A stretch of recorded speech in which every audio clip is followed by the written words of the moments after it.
ایک دریا میں مینڈکوں کا ایک خاندان رہتا تھا۔ وہ بہت مزے سے اپنے دن گزار رہے تھے۔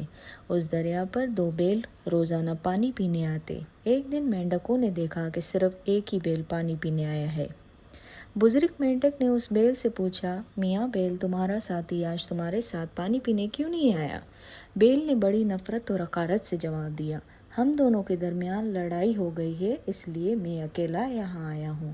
جب بیل پانی پی کر چلا گیا تو بزرگ مینڈک نے بچوں سے کہا، بچوں، جتنی جلدی ممکن ہو اس دریا کے کنارے کو چھوڑ کر کہیں اور جا کر بسیرا کر لو۔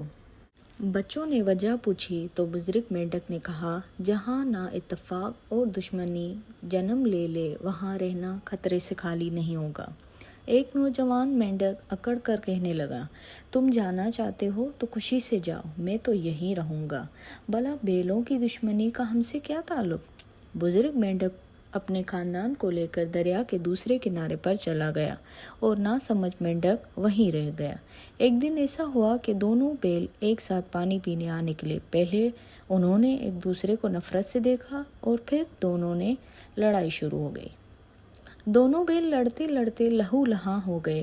نوجوان مینڈک مزے سے لڑائی دیکھ رہا تھا کہ بیل لڑتے لڑتے اس پر آ چڑھے۔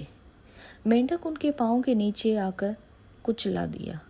مرنے سے پہلے نادان مینڈک کو بزرگ مینڈک کی نصیحت بہت یاد آئی کہ لڑائی اور دشمنی صرف لڑنے والوں کے لیے نہیں بلکہ وہاں رہنے والوں کے لیے بھی خطرناک ہوتی ہے۔